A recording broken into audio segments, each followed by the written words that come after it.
6 నెలల తర్వాత. మొదటిది రిజర్వేషన్లో సుప్రీంకోర్టు, రెండవది చంద్రబాబు జగన్ పరిపాలన, మూడవది భారతీయ జనతా పార్టీ మోడీ అవినీతి సెక్యూరిటీ స్కామ్, నాలుగవది 2 కుటుంబాల కథ. రిజర్వేషన్లు దేశంలో 75 సంవత్సరాల క్రితం ప్రారంభమైనాయి. ఎందుకు ప్రారంభమైనాయి? ఎవరు దీనికి కారణం?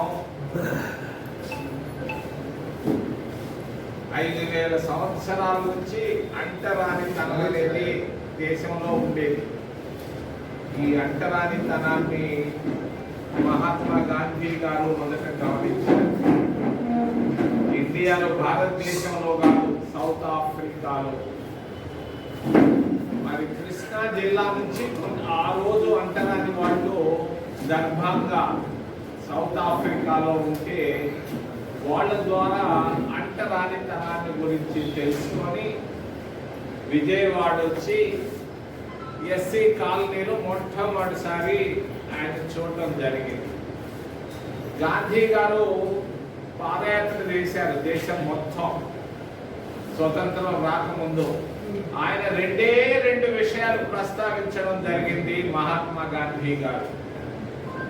ఆ రోజు ఆకలి ఎక్కువగా ఉంది, ఆహార ధాన్యాల కొరత ఉంది, పేదరికం కొట్టొచ్చినట్టు కనపడతా ఉన్నా కూడా ఆయన 5 నిమిషాలు ప్రతి దగ్గర మాట్లాడాడు. మరి తమిళ, కేరళ నుంచి కాశ్మీర్ దాకా ఆయన ప్రస్తావించింది మొదటి అంశం స్వాతంత్రం భారతదేశానికి. రెండవది అంటరాని.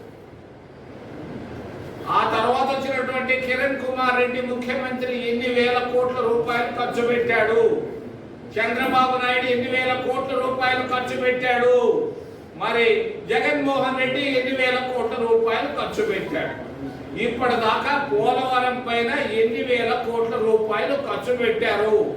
అందరూ చెప్పడం 30,000 కోట్ల రూపాయలు ఖర్చు అయిందంటున్నారు, ఇంకొక 30,000 కోట్ల రూపాయలు కావాలంటున్నారు. మరి ఈ పరిస్థితుల్లో లెక్కలు చెప్పాల్సిన అవసరం ఉంది. మరి జగన్మోహన్ రెడ్డి పరిపాలనలో 10 లక్షల కోట్ల రూపాయలు అప్పులు తెచ్చాడు. ఈ 10 లక్షల కోట్ల రూపాయల అప్పులు ఎక్కడ, ఏ జిల్లాలో ఎంత ఖర్చు పెట్టాడో చెప్పమని చంద్రబాబు నాయుడుకు నేను అడుగుతూ ఉన్నా. 1 నెల టైం ఆయనకి ఇస్తున్నా. అవి ఎక్కడున్నాయో ఖర్చులు నాకు తెలుసు, ఏ కంప్యూటర్ పెట్లో ఉన్నాయి, ఎవరి దగ్గర ఉన్నాయి తాళో నాకు తెలుసు. నెల లోపల నువ్వు చెప్పాలి అని నేను డిమాండ్ చేస్తున్నా చంద్రబాబు నాయుడిని. నువ్వు చెప్పకపోతే నేనే చెప్పాల్సి వస్తుంది ఎక్కడుండేది. దయచేసి హర్షన్ మెహతా అని ఒక ఆయన ఉంటే, ఆ రోజు కూడా సెక్యూరిటీ స్కామ్ వస్తే మరి పివి నరసింహారావు కాంగ్రెస్ ప్రభుత్వం ఆ రోజు జేపీసీని వేసింది. అదే విధంగా జేపీసీని వేయమని కాంగ్రెస్ పార్టీ తరఫున నేను డిమాండ్ చేస్తున్నాను. మీరు అవినీతిలో కూరుకోపోకుంటే అదానీ సంస్థలకు మాత్రం చేయటం లేదు. దళితులకు కూడా ప్రోత్సాహాలు ఇవ్వాలి. ఎస్సీ ఫైనాన్స్ కార్పొరేషన్ తిరిగి ప్రారంభించాలి. ఉన్నటువంటి అధికారులు కూడా, ఐఏఎస్ ఆఫీసర్లు, జిల్లా కలెక్టర్లు పోస్టింగ్లు కూడా మరి సరిగ్గా ఇవ్వటం లేదు దళితులకు.